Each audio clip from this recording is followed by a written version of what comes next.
Get into Wednesday's assignment. We're back still here in Photoshop 1. So today's assignment, you don't have to worry about any tutorials or anything like that. You get to start right in. So I have given you this image that says Invisible World. And here it is. You click on it, and you download it. If you don't know who that is, that's Roger Federer. He's a tennis player. So you're going to take this and you're going to open it in Photoshop. And the objective here is going to be to make him invisible. So what do I mean by that? So I have put a couple of samples down here. If you click onto Invisible World Samples, you'll be able to see them. Just to give you an idea of what I'm talking about. Now, obviously, I'm not expecting you to get this far along, but I'd like to see you get as far along as you can. So you notice the person is invisible, but they've also rebuilt the inside of the shirt. You can tell that that label was photoshopped a little bit, but this is what you have to figure out. When the hand's not there, you don't just see a black area. You're going to see parts of the clothing. All right, so that's one example. Here's another example. All right, so again, the shirts are rebuilt. The inside of the shirt, you kind of get a gradient that goes through there. All right, the insides of the hats. All right, you have to rebuild all of that and whatever's in the background as well. And the last one, which I like this one a lot because it's really kind of cool. So, because not only did they get rid of the hand, but they also got rid of the shadow of the hand, which is hard, or the reflection of the hand. So you'll notice that they built the inside of the shirt. Okay, and how do you do that? Well, we'll go over that in a second, a little bit of it anyway. But keep in mind that, you've got pieces of the shirt you can copy and paste, and you can sort of blend in. You've got ways to do that. So you could turn this into a bit of a composite as well. And just kind of starting out by blanking everything through and kind of fitting it all through, all right? So these are just some examples of what I'm talking about when it comes to the Invisible World project. So first thing I'm going to do is I'm going to go here and I'm going to go to Save As, and I'm going to save it to the desktop as a Photoshop file because I want you to get into the habit of saving Photoshop files as Photoshop files. And I'm just going to say Mr. B Invisible. Okay, that gets me started.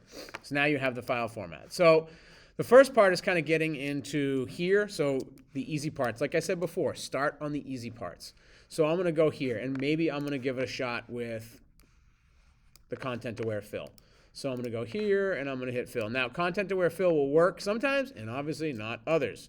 So that's not going to work, all right, or at least that part of it. You can try that step by going here as well, getting some of the green, all right, and seeing if you can get it to work. But you notice, again, it's sampling around, so it's not really helping me out too much. So I may start off with the clone stamp here.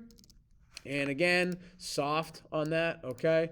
And I'm going to go right to option click here, and I'm going to begin to clone stamp this. You want to try to go, now this green stays pretty consistent, so you want to try to stay consistent across the line so that it stays consistent, okay? You see how I'm doing that? I'm kind of coming right here, and I'm going right across.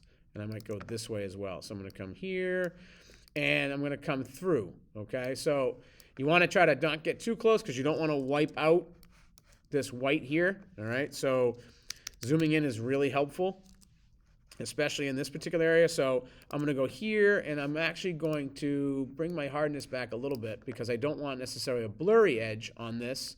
So I'm going to go right here, and I'm probably going to come right up the side here, all right, and begin to sort of blend this in. And that hardness, I want to stay kind of there just so I don't, again, blur out part of the wristband. So I'll drop my hardness back here, all right? And I'm just going to come through and start to just sort of blast this out. And I may have to go back, as we talked about today, I may have to go back and sort of fix spots and sort of repair things that look a little too textured, because with the clone stamp, you end up with some texture. So if I zoom out of here, you can see that line there. So what I'm going to want to do is come back and look at this blend here and see that. So I'm going to make this bigger, and I'm just going to option click basically right here so I can come over, and I want to tie up that darker area with that, and I'm going to come right across here. And you'll see that now that ties in a lot better, okay? And the same thing, I can actually click here and I can follow this sort of darker line. You see how it has a darker line here. So you want to work that through, all right? And you're basically going to go through until they're not visible anymore. Now with the shirt, I've got this line I can follow. So I'm going to zoom this down a little bit here, and I'm going to click right on the edge. And again, this is where it's going to get a little tricky because I don't have green. So I want to kind of option click right here. All right, and you're going to have to bring it down, and you're going to end up with some extra. So what I mean by that is if I click like this and I come right down here, all I want to do right now is rebuild the shirt. All right, so I understand that some of it's not going to work out exactly the way I want it to, okay? But I've rebuilt his shirt to start, or at least the line that I need to follow. Now I'll have to come back and do the same thing here. I'll have to grab this, all right, and start to clone this out again, okay? So you see kind of where you're going back and forth. Now it looks even weirder, but you can see how it's starting to look invisible, all right? So now you start going into the shirt, and it's the same thing, all right? You can try with the spot healing brushes, but again, those aren't really meant to clone one to another. So if I try this and click here, all right, spot healing brush, yeah, okay. So if I click here, all it's going to do is heal the arm. We don't really need that, all right?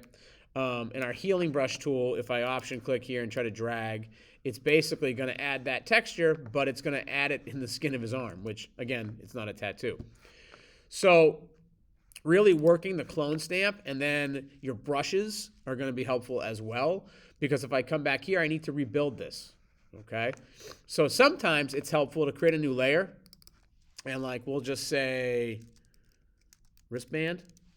And on this new layer, I'm just quickly going to grab a paintbrush and turn it to black. And I'm basically going to draw where I want it to be, just to kind of give myself a visual, right? If I come through here, here's kind of the angle of what I need to complete. So you'd have to recreate the white here that comes out and then start recreating the inside, right? Just kind of giving yourself a drawing. And again, you have this here, so you can always manipulate it, change it, delete it, use that type of piece. When I'm building here, if I have to paint, I'm going to do it that way. Now, we talked yesterday about the clone stamp. You can clone from one layer to another. So I can go to the background layer. I can grab the clone stamp here, clone here, click to this layer, and I can actually clone that to that layer. Okay, so that might be helpful when you start to rebuild this. All right, this is a challenge. It'll take a little while to get to you. Really, what I would do is I go around and just get the skin out. Get all the skin removed, get it done, get it out, okay? Hair, you're going to keep the hair, so you just have to work the face, okay?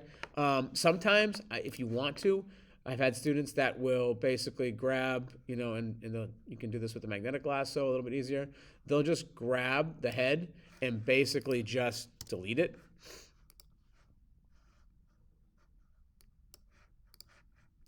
All right, to help them kind of build it. It's really up to you how you need to visualize it.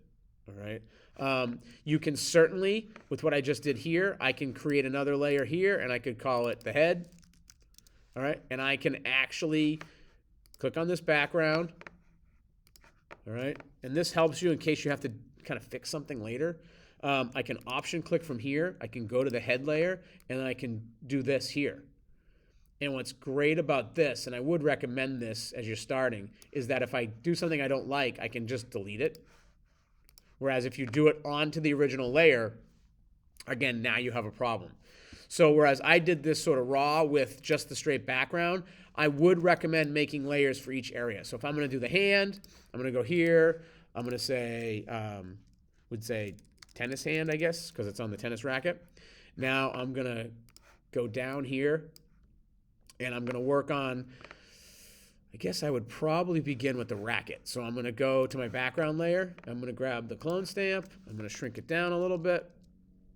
I'm going to option click right here. I'm going to go to the tennis hand layer, and I'm basically just going to begin. I don't like how it took that black, so hold on a second. So I'm going to click option click here.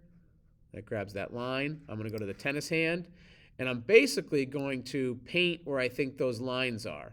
All right. Okay, and again, now I have to go back to the background layer, and I'm just trying to basically grab this strip, all right? That helps me kind of figure out where I need to be. Now go to my tennis hand layer and begin to paint. And it's not perfect, and you're going to have to kind of fix it because the tennis racket gets wider as it goes out. So you could, with the tennis hand, transform, and if I hold the shift key, I can pull this out a little bit. Okay, so do it in layers because you can always go back and repair this afterwards in layers. All right, so you saw how that trick worked. Even though the clone stamping of it didn't necessarily scale out, all I had to do was go through it. So now I can go to that tennis hand layer, and I can work in here with my clone stamp tool, very small, right, and just option click and begin to get out any of this skin that's here. And if I want to continue this line, I can just sort of continue the line. It's a lot of detail work. It seems like, I guess it seems like an easier assignment than what you've been working on, but it's really going to take some time to kind of really develop it, all right?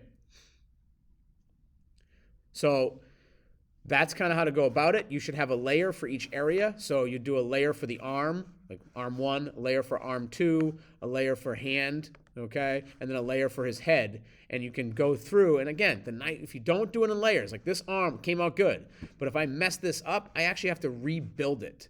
And rather than rebuild it, it's going to be much easier to do it in layers. All right, good luck. This will be due at the end of the day today.